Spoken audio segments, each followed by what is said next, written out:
Assalamualaikum warahmatullahi wabarakatuh. Oke, selamat datang. Apa kabar anak-anak? Semoga semuanya dalam keadaan baik ya.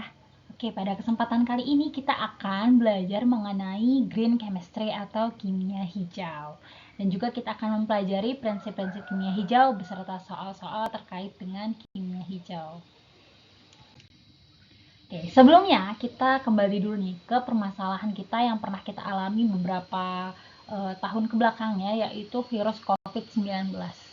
Nah, tahukah kamu salah satu cara mengatasi pandemi COVID-19 adalah dengan menciptakan vaksin. Nah, cara membuat vaksin itu kan dengan teknologi mRNA. Jadi, dengan melibatkan struktur molekul asam amino dengan serangkaian cara ya, sehingga bisa terbentuk antivirus. Nah, dalam pembuatan vaksin ini dilibatkan ahli kimia tuh. Tentunya ada ahli kimia untuk mensintesis vaksin sehingga bisa membantai atau membuat virus itu tidak bekerja ya.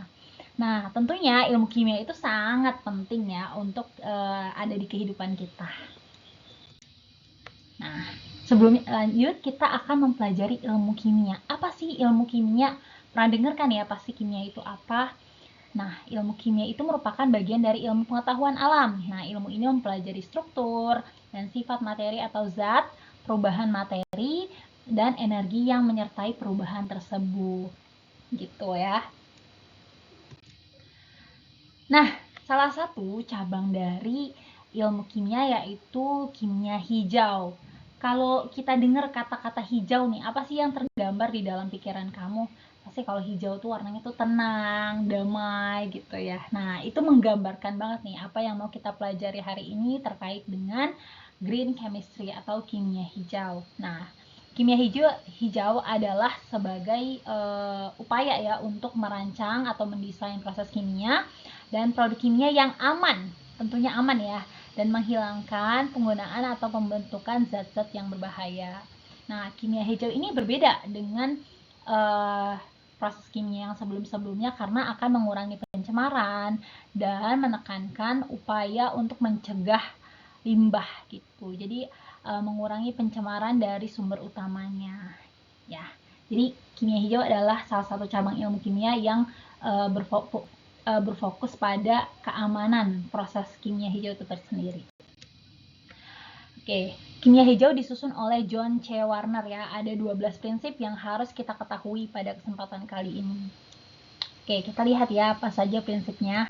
Nah, prinsip-prinsip yang pertama yaitu ada pencegahan limbah, prinsip yang umumnya ya, ada pencegahan limbah, manajemen atom yang baik, proses sintesis kimia yang lebih aman, lalu rancangan bahan kimia yang lebih aman, rancangan proses dan efisiensi energi, serta mengurangi produk yang tidak perlu.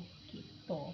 Lalu ada juga prosedur yang aman untuk mengurangi kecelakaan, pencegahan polusi secara real time atau secara langsung ya, lalu desain produk yang mudah terurai dengan penggunaan katalis, menggunakan bahan baku yang terbarukan yang baru ya, dan menggunakan pelarut yang lebih aman.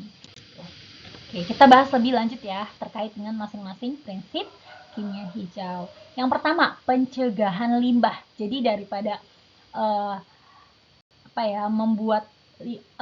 membuat penanggulangan limbah, lebih baik kita mencegah limbah supaya aman gitu. Lanjut, manajemen atom yang baik. Maksudnya gimana? Jadi kita selain mengurangi limbah itu dengan memaksimalkan jumlah atom atau penggunaan atom sehingga mengefisiensi produk atau hasil reaksi yang terjadi. Nah, selanjutnya itu proses sintesis kimia yang lebih aman. Nah, dengan ini kita harus mendesain reaksi kimia dan rute sintesis yang lebih aman. Sintesis itu jadi proses berlangsungnya reaksi kimia ya yang lebih aman dan terhindar dari bahaya gitu. Oke, selanjutnya yaitu yang keempat, dengan merancang bahan kimia yang lebih aman dengan mengurangi kadar racun secara langsung dalam rancangan molekul. Lalu yang kelima dengan merancang proses dari yang efisien energinya. Gitu, dengan memilih proses kimia yang paling sedikit membutuhkan energi. Nah, yang keenam yaitu mengurangi produk turunan yang tidak perlu. Misalnya gimana? Dengan memaksimalkan penggunaan produk turunan sementara. Jadi dengan memproteksi produk tersebut gitu ya. Oke, yang ketujuh, prosedur yang lebih aman untuk mencegah kecelakaan. Jadi ini berfokus kepada mencegah kecelakaan kerja juga ya, dengan mengembangkan prosedur proses kimia yang aman dan memaksimalkan resiko terjadinya kecelakaan. Nah, selanjutnya yaitu pencegahan polisi secara real time, jadi secara langsung ya proses pencegahannya. Dan yang kesembilan yaitu mendesain produk yang mudah terurai, maksudnya mudah disintesis, dipecah gitu oleh lingkungan ya. Yang selanjutnya menggunakan katalis. Apa sih katalis itu? Katalis itu fungsinya untuk mempercepat proses reaksi sehingga reaksinya bisa berlangsung dengan optimal gitu ya. Selanjutnya yaitu gunakan bahan baku yang terbarukan. Nah, bahan baku yang digunakan ini harus terbarukan ya, yang baru gitu, sehingga jadi menghindari bahan-bahan yang maksudnya terbarukan ini tuh yang dia berasal dari alam gitu. Nah, yang terakhir yaitu penggunaan pelarut dan bahan pendukung yang lebih aman. Jadi menggunakan pelarut yang lebih aman ini akan bermanfaat ya untuk proses reaksi itu sendiri. Gitu. Nah, sekarang kita lihat proses penerapan kimia hijau dalam industri. Nih, pada proses pembuatan kertas putih, dulunya tuh menggunakan soda kaustik atau soda api ya, NaOH dan natrium sulfida Na2S. Nah, sebagai pemutih, jadi sebagai untuk memutihkan kertas. Tapi sekarang karena diketahui limbah itu berbahaya, digunakanlah hidrogen peroksida atau H2O2 gitu sebagai katalis untuk mengoksidasi yang tidak berbahaya dan lebih efisien digunakan gitu ya. Oke, selanjutnya. Nah, sekarang kita masuk ke pembahasan soal. Semoga kalau ada yang mau ditanyakan nanti boleh ditanyakan secara langsung kepada Ibu ya. Oke, sekarang kita masuk ke soal yang pertama. Kimia hijau merupakan segala upaya tentang kegiatan kimia yang mengarah pada pelestarian lingkungan. Untuk itu berikut pentingnya kimia hijau, kecuali di sini ada kata-kata kecuali ya. Ada kata-kata kecuali. Kecuali nih. Jadi kita baca opsinya satu-satu. Membuat lingkungan yang lebih aman dan sehat itu bagus ya. Membuat udara, tanah, tanaman dan hewan yang terhindar dari paparan bahan kimia itu juga bagus. Nah, tidak ikut melindungi dan merusak ozon bumi juga bagus. Menjaga lingkungan tetap asri dan sehat bagus. Bentar ya, kita baca dulu. Oke, nah untuk yang ini nih kira-kira yang mana coba?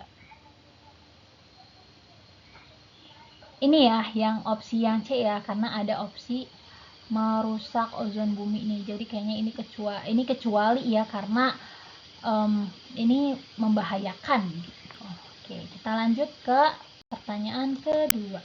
Nah, pertanyaan berikut yang benar tentang kimia hijau. Kira-kira yang mana ini? Sintesis senyawa kimia hingga produksi lebih singkat. Enggak juga ya. Yang ditekankan itu lebih aman. Sintesis bahan kimia untuk produksi tidak terbatas. Enggak juga, bisa jadi terbatas. Nah, perancangan senyawa kimia menggunakan bahan yang mudah terdegradasi, mudah disintesis ya, ini benar nih. Nah, penggunaan senyawa kimia yang mudah diperoleh bisa jadi sulit, cuma dia aman untuk lingkungan gitu. Oke, lanjut. Nah, berikut yang menyebabkan penyebab dari green chemistry apa nih? Global warming, kelangkaan bahan makanan, bertambahnya jumlah penduduk, atau banyaknya kematian. Penyebab dari green chemistry atau yang menyebabkan ini ya, timbulnya green chemistry ini karena yang pasti utama karena global warming ya, karena pemanasan global, jadi dibuat cara supaya lebih aman penggunaan lingkungannya gitu. Oke, yang selanjutnya pentingnya kimia hijau. Apa nih pentingnya? Membuat lingkungan berbahaya? Enggak ya, terjadi bencana alam enggak juga. Menciptakan energi yang bersih atau terjadinya pencemaran lingkungan? Nah, ya udah pasti menciptakan energi yang bersih supaya aman ya. Oke, selanjutnya permasalahan yang menyimpang dari prinsip kimia hijau. Apa nih? Menggunakan asbes di rumah, menggunakan banyak kaca di rumah, menggunakan baja di rumah, atau menggunakan banyak benda plastiknya. Kira-kira apa nih yang berhubungan dengan pemanasan global? Banyak kaca ya, karena ini bisa menyebabkan efek rumah kaca itu. Oke, lanjut. Bahan bakar alternatif ramah lingkungan yang dapat digunakan sebagai pengganti minyak bumi. Nih apa kira-kira? Pengganti minyak bumi. Nah, gas LPG nggak mungkin ya, itu bentuknya gas. Kayu bakar juga nggak mungkin. Ya, ini nih biodiesel atau bahan bakar yang berasal dari bahan-bahan yang mudah diperbaharui ya. Gitu. Oke, lanjut. Biodiesel merupakan sumber energi alternatif yang ramah lingkungan. Karena apa nih? Diperoleh dari minyak nabati dan tidak menghasilkan polutan. Ya, ini udah dapet ya, karena dari minyak nabati atau dari minyak tumbuh-tumbuhan. Oke, lanjut. Pabrik mesin mengoperasikan mesin dengan bahan bakar batu bara, nah dan bahan bakar minyak. Harga batu bara murah sehingga banyak dipilih pabrik, tapi menghasilkan emisi gas buangan yang lebih banyak. Nah, jika terus digunakan batu baranya gimana nih? Yang mana coba kira-kira? Ini ya, dihasilkan gas CFC atau gas penyebab rumah kaca gitu, dan yang menyebabkan penipisan lapisan ozon di atmosfer. Oke, lanjut. Dalam kehidupan sehari-hari kita sering melihat besi bisa berkarat. Disebabkan oleh apa nih? Udah disebabkan oleh air dan udara, karena besi itu kan Fe ya. Fe dia ketika berikatan sama air dan juga gas oksigen dan juga air itu akan membentuk ini ya, Fe2O3 atau besi berkarat. Dan juga uap. Uapnya gas hidrogen. Oke, lanjut ya. Nah, pendekatan kimia yang bertujuan untuk memaksimalkan efisiensi dan meminimalkan pengaruh bahaya kesehatan. Apa nih? Ini ya, kimia hijau bahasan kita hari ini. Oke, lanjut. Berikut merupakan prinsip kimia hijau yang mana nih? Kecuali ya, pembuatan energi nuklir, karena sangat jauh ya dari prinsip kimia hijau itu sendiri. Karena kan kimia hijau itu prinsipnya menggunakan bahan yang aman. Ya, lanjut. Pencegahan limbah daripada penanggulangan limbah. Nah, ini salah satu prinsip apa nih? Ini ya, mencegah limbah. Karena kan mengutamakan pencegahan limbah daripada penanggulangan. Oke, lanjut. Permasalahan di Indonesia merupakan penyumbang sampah plastik terbesar. Solusinya gimana nih? Nah, ini ya, menggunakan plastik dari pati singkong supaya aman. Oke, lanjut. Mencerminkan kimia hijau nih, yang kecuali tapi kira-kira yang mana ini? Membakar sampah ya, karena ini berbahaya untuk lingkungan. Oke, lanjut. Nah, oke, sekian dulu pertemuan kita dari hari ini. Kalau ada pertanyaan boleh langsung ditanyakan aja. Sekian, terima kasih. Wassalamualaikum warahmatullahi wabarakatuh. Sampai jumpa lagi.